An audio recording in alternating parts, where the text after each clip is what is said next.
So for worship at the end of Holy Week, what we're going to do is this. We're going to take a look at the last request that Jesus taught us to pray in the Lord's Prayer as Matthew quotes that prayer. This is the request about deliverance from evil. And we're going to take a look at it in three different ways. So you'll notice there are three different videos, three different meditations at different points during your time of worship this evening. So let's take a look at that now. I'm going to read the whole prayer, but we'll be studying just the very end. Jesus said this. This then is how you should pray. Our Father in heaven, hallowed be your name. Your kingdom come, your will be done on earth as it is in heaven. Give us today our daily bread, and forgive us our debts as we also have forgiven our debtors. And lead us not into temptation, but deliver us from the evil one. I don't know about you, but the last month for me has been filled with a number of eerie moments, times when I think to myself, boy, if someone had given me a glimpse into the future and had shown me, for example, that this is something you're going to read, just 2 sentences you're going to read in an article somewhere about what's going on in the world, or this is something you're going to say to somebody, I would have had a hard time believing it or even understanding what the world was going to look like. I want to show you one of those eerie moments now, because I've preached on the Lord's Prayer in the past in upstate New York, and so in preparation for the series, I had looked back and to see what I had said in those previous sermons. And when I preached on this line, I began the sermon by describing an apocalyptic world, a world in which things have fallen apart, where life is no longer even resembles in many ways what it had been before. I described this apocalyptic world. Now it's a little different than the crisis that we're living through right now. It was a war-torn cityscape of crumbling buildings and explosions and burned-out storefronts and danger, and a strong hero who gathers people around and says, "Come, follow me," and helps these people find safety. But nevertheless, it was a story of a world very much unlike the one that we know.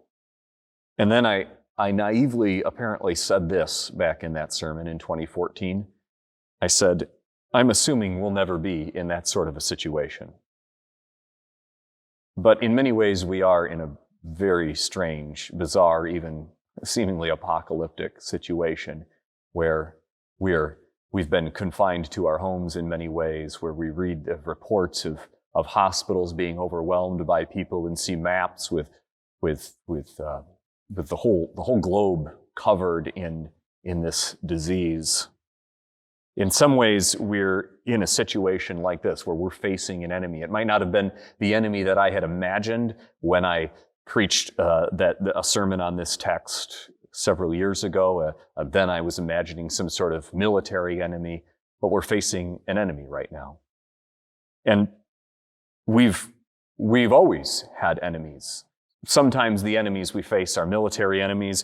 Sometimes they are spiritual enemies that we're head-to-head against, enemies like greed or fear or violence or disease, enemies that threaten our economy, enemies that threaten our health, enemies that threaten life as we know it.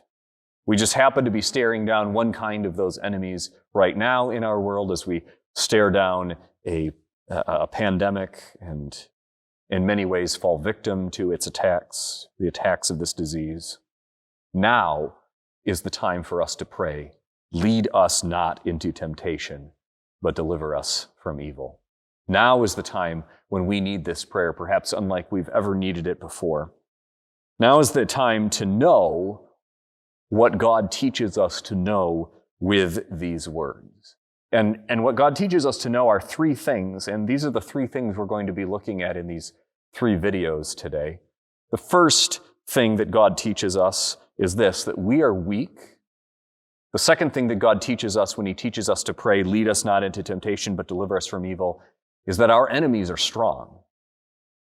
And the third thing that God teaches us when He teaches us to pray, lead us not into temptation, but deliver us from evil, is that our victory is found in God.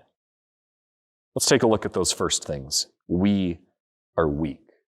See, if you can pray this prayer with any honesty, the prayer, lead us not into temptation, but deliver us from evil. If you can pray this prayer with any honesty, then you've already recognized that you are weak.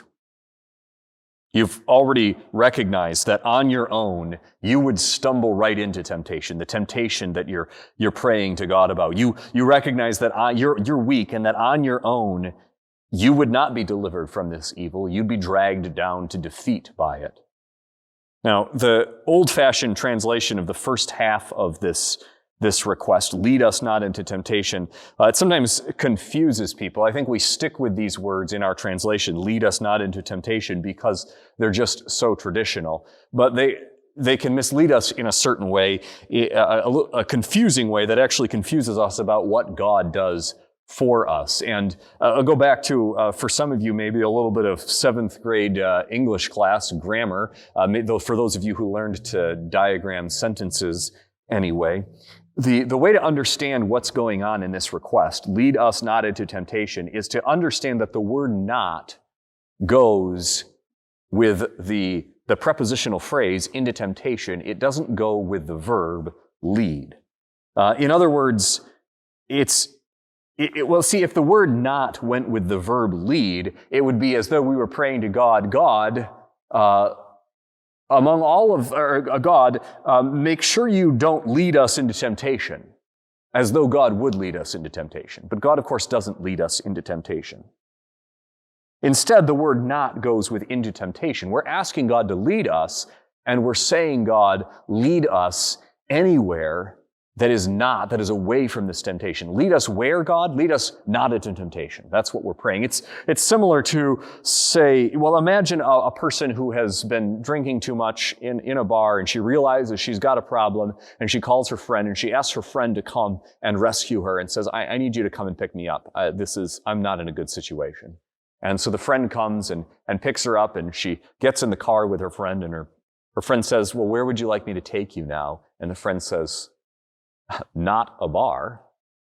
The friend what she's saying is, take me away from here, please. And as long as you're taking me away from this problem, I don't care where you're taking me. Just take me somewhere safe. And in a similar way, that's what we're praying when we pray to God, lead us not into temptation. We're praying to God, God, lead us. And where you lead us, just make it be a place of safety. Lead us away from this temptation that we're facing right now. And the same is true about the other part.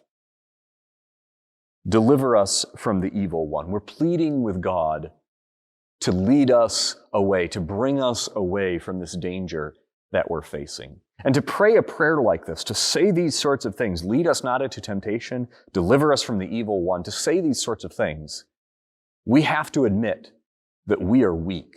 We have to admit that we would be led into temptation and dragged down by it, that we would be defeated by the evil that we're facing if God didn't come and lead us away, if God didn't come and deliver us. Here's how we say it in our tradition's catechism, the Heidelberg Catechism. When we pray this, what we're saying to God is this: by ourselves, we are too weak to hold our own, even for a moment.